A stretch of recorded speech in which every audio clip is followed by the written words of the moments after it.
आदिमायेचा उत्सव सुरू झालेला आहे। पुणे शहरातलं ग्रामदैवत तांबडी जोगेश्वरी यांचं आम्ही आज दर्शन घेतलं।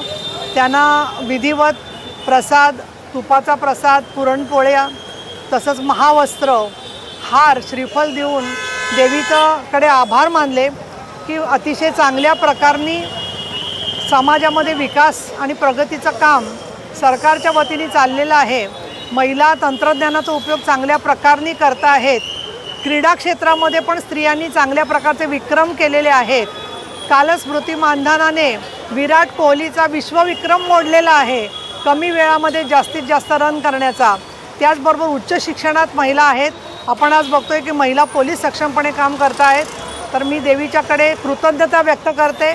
महिलांची, समाजाची प्रगती व्हावी आणि पंतप्रधान नरेंद्र मोदी साहेब, महाराष्ट्राचे मुख्यमंत्री देवेंद्र फडणवीस, उपमुख्यमंत्री एकनाथ शिंदे, उपमुख्यमंत्री अजितदादा पवार तसंच आमची महिला बाल विकास विभागाच्या मंत्री आदिती तटकरे यांना महिलांच्या संदर्भात आणि समाजातल्या शेतकऱ्यांच्या संदर्भामध्ये काम करण्यासाठी अधिकाधिक शक्ती मिळो आणि ज्या शेतकऱ्यांचं अवकाळी पावसामुळे नुकसान झालेलं आहे त्यांचे पंचनामे ताबडतोब महसूल विभागाने सुरू करावेत असं मी त्या विभागीय आयुक्तांना आवाहन करते।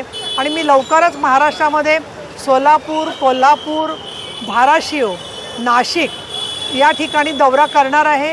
तिथे शिवसेना महिला आघाडी पदाधिकाऱ्यांशी भेटून त्यांच्याबरोबर पंचायत राज संस्थांमध्ये अधिक चांगल्या प्रकारे महिलांचा सहभाग वाढावा म्हणून माझे प्रयत्न असणार आहेत। या सगळ्या दर्शनामध्ये शिवसेना महिला आघाडीचे पदाधिकारी, त्याचबरोबर माझी भगिनी झेलम जोशी, नितीन पवार पुणे शहराचे उपशहर प्रमुख असे सर्व पदाधिकारी उपस्थित आहेत।